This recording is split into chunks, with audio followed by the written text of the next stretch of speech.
Today is the day. You have a high stakes presentation and you need support.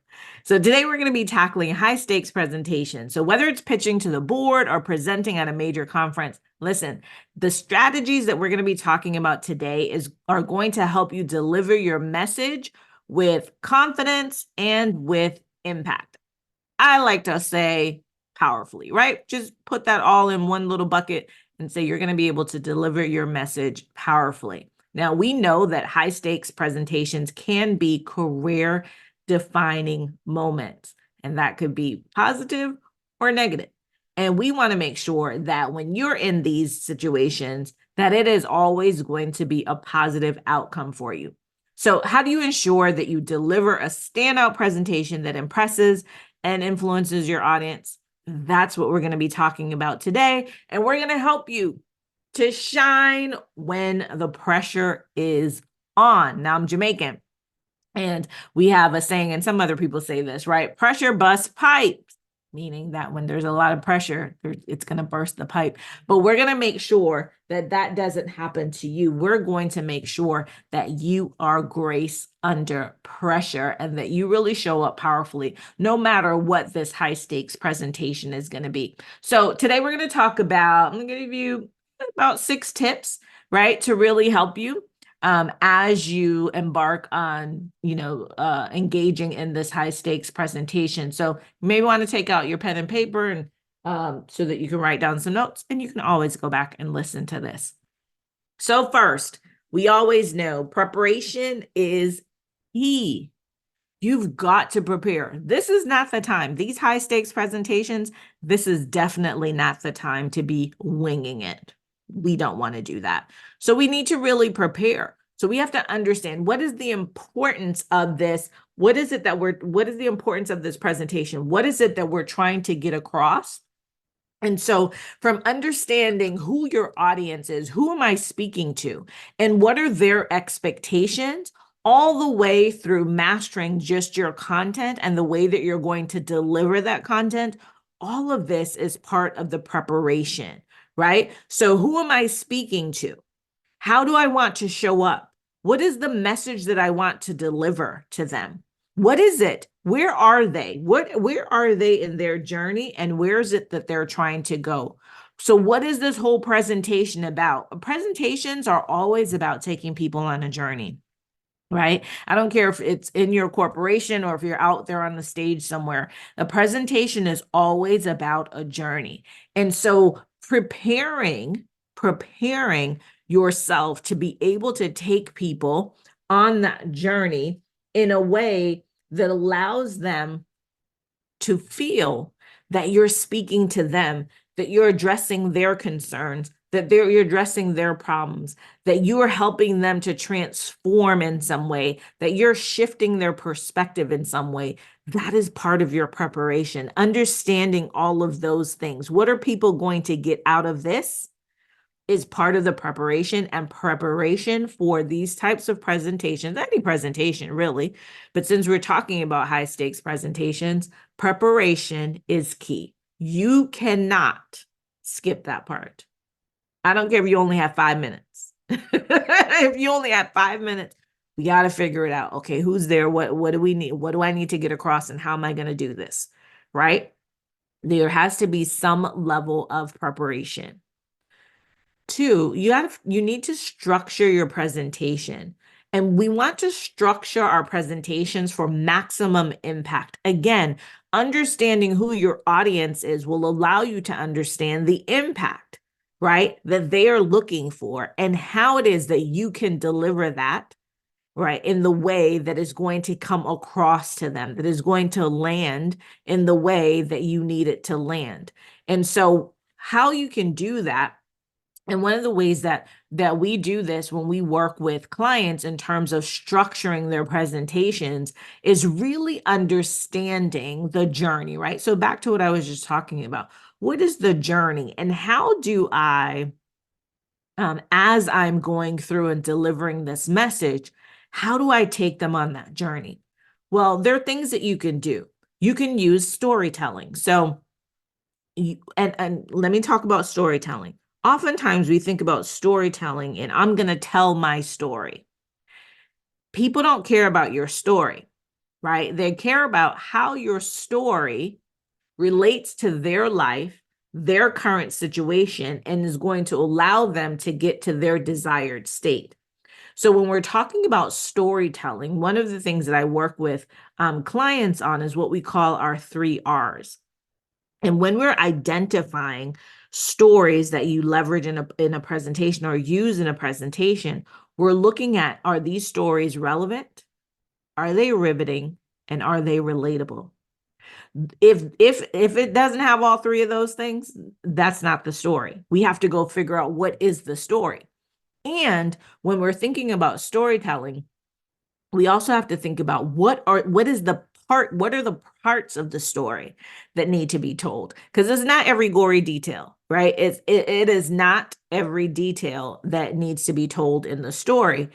It is just what's relevant, riveting, and relatable. Those are the pieces, right? Those are the things that are going to help you to get your message across. So a story that might otherwise, if you were telling it to, a girlfriend or a colleague or a cousin or something, just in general conversation, where you want them to get all of it, you want them to get all of the context, and you want them to know every little bitty detail, right? Long story short, but it's really long.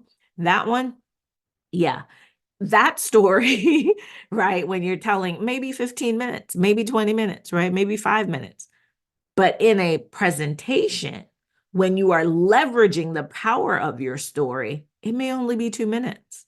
It may only be 3 minutes, right? Because we're only telling the pieces that are relevant, riveting, and relatable. So as you're structuring your presentation and you're trying to maximize the impact of it, we want to think about those types of stories. The other thing that you can leverage is data. So depending on what you're doing, say, for example, you're pitching, right? You're doing a pitch and you're looking, maybe the company is looking for funding and it's your job to go out there and help get funding for this new venture or, negotiating something. You may need to use data. Again, this data needs to be relevant, right? So we don't want to be using data from 1920 unless it's relevant. We want to use up-to-date data. We want to use relevant data. We want to use data that people can connect, right, along the journey and take them to the place that you want them to go. So we want to be careful, right, about using data. The other thing about data is that we want to make sure that it is not data that is over the head, right, of your audience. Sometimes as a speaker, right, as the person who's delivering the message, like, you love data, right? There are people who just love data. And, whether it's numbers or it's scientific data or whatever it is. And so you get geeked out about it and you want to put all of that in there. But the people who are listening to you have zero idea about what you're talking about. You're excited, but they're not. They're lost, right? And so, again, we have to make sure that the data is going to really enhance our presentation as opposed to detract from it. And you don't always need data, right? You don't always need statistics. You don't always need that. So think about it's like storytelling. Is it relevant, riveting, and relatable? Same thing, right? Anything that you're putting into your presentation that is going to bring context has to have that, right? It has to relate to those things, because we want to make sure that, again, we're not just giving information to give information. So what is that data? And are we giving that data in a way that is digestible for our audience? Because many times our audience is diverse, right? They're different. They're people at different levels in terms of title, in terms of education, in terms of all kinds of things. And so we want to make sure that when we're conversing with people like that, that we put the data and we have the stories that can relate to more of the masses. Now, if you're just talking like everybody's an engineer, a software engineer, that's different, right? And y'all all speak the same language, that's fine. But you just need to know your audience. Also, when you're structuring your presentation, we want to use visuals effectively. I'll tell you this, before I started as a full-time entrepreneur, as a professional speaker, I was a lawyer. I was, and I'm still a lawyer. I just don't practice, but I practice law and we love words. And so my PowerPoint presentations, and if you've ever gone and seen a lawyer speak who's still in the practice of law, and hasn't been weaned off of this, our PowerPoints, listen, the amount of words, we try to get as many words as we can on those PowerPoint presentations. And it wasn't until I embarked on this journey and I started seeing like other professional speakers and seeing their PowerPoints, I was like, wait, how do you add a picture? How do you do that? Like, I didn't know how to do all these things. And I went from 60,000 words on a PowerPoint to now, if you see my slides, they may have 10 words. Some just have one word. It may just have a picture or a graphic, right? Because what I realized is that when you have too many things on your visuals, when you have too many words, people are going to try to read the words. They're not listening to you. And the other thing is, when I talk to my clients and helping them put their presentations together, I'm telling them, make sure that if you put something on that visual, that you talk about it. Because what people are going to do is they're going to look at that. And if they see it, they want to hear it. They want to hear about it, right? So you want to be able to use your visuals effectively. And you don't want to have visuals just to have visuals. If there's nothing, then there's nothing. And guess what? You don't even have to have a PowerPoint presentation. If you're somebody who can just speak off the top of your head, speak. One of my clients, she's like that. She doesn't use PowerPoint. She's an excellent storyteller. So we built her presentation so that she could tell it in a story without having to have visuals, right? Sometimes it's great to have visuals because not everybody is an auditory learner. So just listening to you may not help them get the point. But if they see something, right, that will reinforce it for them better. But when you're using visuals for you, what you need to understand that the visual is a guide, right? This is not the thing for you to be married to, right? So that you want to read every word. Nobody wants to be read to. So it is your guide. It keeps you on track, right? So if you think that you're going to forget, then having those visuals are just a guide to get you there. Visuals can also be a pattern interrupt, right? So if you have a long presentation, or if you have a dense, maybe somewhat boring, kind of boring presentation, then using visuals to pattern interrupt, whether it's a video or a picture or, a graphic, a chart, something that you want people to look at, it will get people's attention, right? It will stop from just listening to you and have something else to focus on. And for those people that are on their phones or whatever, if they all of a sudden hear a video or hear a song or hear something, or say, you start to say, and this chart, or, as demonstrated in this, that will interrupt whatever they're doing. And so it's good for that too.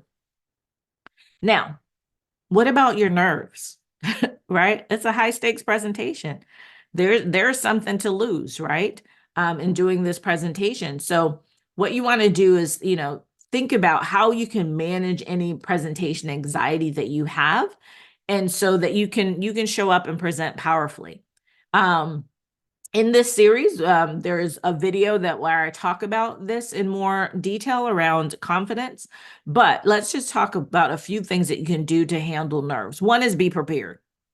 Preparation, that is like the end all and be all. Like, being prepared will help you to overcome anxiety, or help you to move through it. I try not to say overcome, but help you to move through and be able to perform even though you might be anxious. Another thing is to breathe.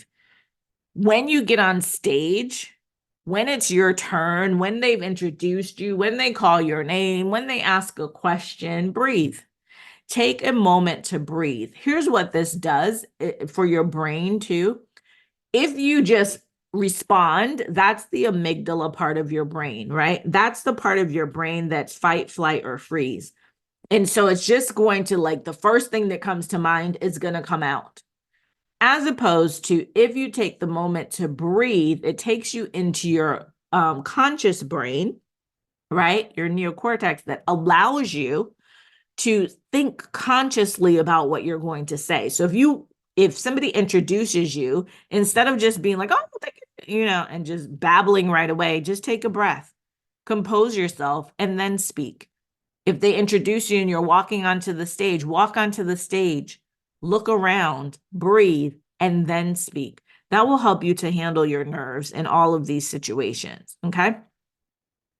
Another way to really help you in these high impact and mastering high impact or high stakes presentations is engaging with your audience. So you want to think about how you can keep your audience engaged, right, from start to finish. Now, I know some people are like, I'm an ambivert. Some people are extroverts. Some people are introverts, right? So for those of you ambiverts, we're both extroverts and introverts, right? We have both tendencies. And when I do presentations, nobody will really ever say like my presentations were overly interactive and engaging, because that's just not how I am, right? Maybe sometime try to do a little bit more, but unless it's a workshop, that's different. But if I'm just doing a keynote, or if I'm doing, a 60-minute breakout session or whatever, it's not going to be overly interactive, meaning you're not going to see me flying up poles and throwing balls into the audience and doing all those things. I may ask questions. I may ask rhetorical questions. I may ask people to reflect on something or to visualize something. So the reason I'm giving you those examples is because for those of you who are just like, oh my gosh, I don't know what to do. Like, what do you mean about being, I don't want people like talking back to me, or I'm not the type of person who can answer questions in the middle of my presentation. It's going to throw me off. Those are ways that you can still interact and engage with your audience without, the pressure that comes with the actual two-way conversation. But you want to think of ways that people can be engaged. So whether they're silently having a conversation with you, or, sometimes you're, you may be somebody who does this, like you'll be at a presentation and somebody's saying something, and all of a sudden you're like, right? Or you're making noises. That's engagement, right? You're engaged because they've done something to interact with your senses, right? That has caused you to engage in some way. I remember one day, I have this great picture from one of my presentations, and I was doing a presentation and the room was filled, and I said something, and in the middle of it, this woman just shot her hand up in the air, and like her head was looking down a little bit. It is one of the most powerful pictures because nobody else is doing it but her. And that was her way of engaging with me. And because I did something that allowed her to engage. So don't think that it has to be verbal engagement, right? And don't think that you have, in order for it to be interactive, there has to be a poll. No, there's so many ways that you can use your voice and your words and your thoughts and just the way that you're showing up to really entice people to engage with you in the way that they feel comfortable engaging with you. But then, yes, you can also polls and questions and, throwing the ball out there and going up to people. All of that stuff is great too, because people love that too. All right, so that's engaging with your audience. Another thing that you can do, and this goes back to talking about structuring your presentation, is really that visual anchoring, right? And so using powerful visuals at key moments in your presentation. So this is kind of just a reinforcement of the other one, is, using striking images. So if you're going to use an image, make sure it is related to what you're speaking about, and that it's something that exudes like the power of what you're speaking about, or that matches what you're talking about. So if you're talking about something that is sad, don't have a happy face. If you're talking about something, that is happy, don't have a sad face, right? All the things, just make sure that there is congruence with your images. Maybe use an unexpected prop. There's lots of speakers who use props. There was a woman who she used her dress as a prop. She had her dress changing colors and doing all kinds of techie stuff. I saw somebody speak and they they used themselves as a prop, right? They were doing handstands and doing all kinds of stuff. Now, again, if that's not you, don't do it. Right? If you're going to use props, again, make sure that there's congruence between the prop and what you're speaking about. And also make sure that that prop is something that you can use, right? That people are okay with you using it. You might use a graph. Remember, I was talking about like in some of my presentations, I'll have graphs or I have infographics. Those are also really good because these visual anchors, what they do is they help your audience to connect emotionally and intellectually. So again, for people who listening, just listening to you is not their mode of learning, but visually seeing it or people who writing down things or taking notes, if they can see it and then be able to take notes, so writing down reinforces for them, or being able to take a picture and review it later reinforces the learning for them. That's where visual anchoring really comes into play. What it does is it anchors the content. It helps them to connect emotionally and intellectually with your content so that your points, so that they remember your points, right? It makes the points, your key points, unforgettable. And then here's a big one, and the last thing that we're going to talk about today, which is mastering Q&A. This really scares some people. I love it. Right. So, talking about being an ambivert, I actually love the Q&A. And when I'm doing my presentations, especially when I'm doing training for companies, in that training, I'll say, listen, ask me whatever questions you want. If I'm in a breakout session, like in a big conference, I usually leave it until the end, so that I can make sure that I get the content done so that if people need to leave early, they get all the content that they came to get. But understanding and mastering Q&A is a skill, and it is one that you must learn, right? If you are going to do presentations, if you really want to elevate your authority, increase your influence, and be somebody that people look to when they're thinking about, somebody who can carry the day in terms of a high stakes presentation, represent the organization, be a stand-in for a meeting for something. You really want to understand how to master Q&A. So what you want to think about is, first, understand that no matter how brilliant we are, we don't know the answer to everything. However, if we're doing a presentation, we should at least know how to answer any questions related to that presentation, right? And we need to understand our presentations at a very deep level, not just broad. We need to have a deep level of expertise around our presentation so that people can't really throw you off with their questions. Now, there will be something, say for instance, we were talking about using data.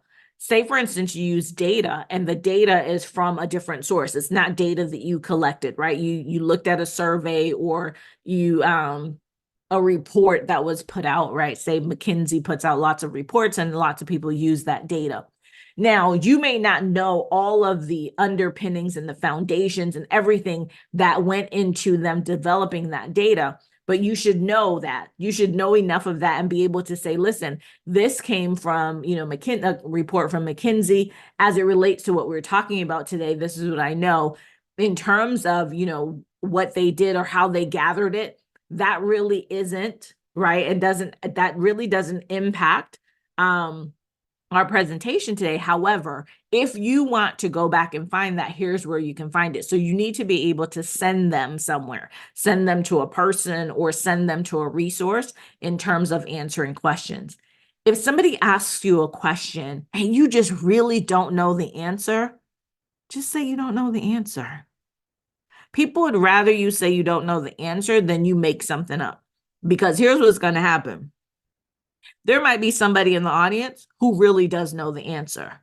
And if you're up there just saying complete nonsense, oh, it's going to come back to bite you, because you know what that person's going to do whenever you're finished, they're going to go tell that person they didn't know what they were talking about. That's wrong. Here it is. Or worse, they'll tell you right in front of everybody. So one way that you can do this is say, that's a great question. Anybody in the audience, right? Does anybody here have any thoughts around that? So you can crowdsource, right? That's one way to, take it off of you. Crowdsource to see if somebody knows the information. Now, what about those hecklers? Right? Because we have those. We have those people who are just too cute by half and they like to just, be a contrarian, or they want to just try to take over what's happening, and they want to be the center of attention and all the things. What you want to make sure that you do is that you take control of that situation. You do not, and taking control of that situation does not mean getting in a back and forth with them, right? Acknowledge that they said something and redirect the conversation back to where you need it to go, right? And if they continue, you can ask them to leave, or ask somebody, to have them leave if it just gets too bad. But, or just, you can put it back on them. Here's the thing about people who like to interrupt and disrupt.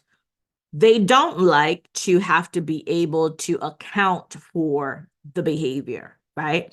And so if they're being disruptive and asking you this type, just really just getting out of hand, one of the things that you can do is ask them a question. So they're saying something, or they're being out of hand or whatever, then ask them a question. Why do you feel that way? Or why do you feel that this is the appropriate time for you to say that in this way? Why do you think it's okay, or do you think it's okay, right? Because sometimes when you ask why, that is like an accusation, and that's just going to make them, even want to just drill in more. So you might say to them, do you think that this is the appropriate time to ask that question? Do you think that the way that you are behaving right now is serving the other people in this room, right? So put the onus back on them to respond in a way. For many of them, that will cut that out. It will stop it immediately, because now they're on the hot seat, not you. Right? What they were trying to do is put you on the hot seat and make you look bad. But if you turn it back around in a way that's not accusatory, but just say, do you think that that's, how do you think that that is, how do you think that that's benefiting the group? How do you think that that's benefiting the conversation? How do you think that that's adding value? Do you think that this is the appropriate moment to do that? Right? Now they have to answer for their behavior, and everybody's looking. Right? So that's a way to do it. So there's many ways, right, to really show up powerfully inside of a Q&A. But at the root of it is making sure that you understand, setting parameters if necessary around it, not allowing people to go far afield. So especially if you only have a short period of time for Q&A, people like to give all of the backstory before they get to their questions. So here's another tip. One of the things that you can do is teach people how to ask questions before they even ask the question. So you could say to them, listen, we're going to have Q&A. We have a lot of people, or we have, a little bit of time, and I want to make sure that we get as many questions as answered. So what I'd like you to do is once I call on you, that you just say to me, my question is blah, blah, blah, blah. And then if I need more context, or I need more flavor around the question, then I'll ask you for whatever background information I have. And then you can just say, can we agree, can everybody agree to do that? And as you're going through and people are asking questions, and if they're going far afield, just remind them, remember what we agreed, that we would say, my question is, and if I need additional information, I'll help you. I'll ask you for that additional information. So that's it.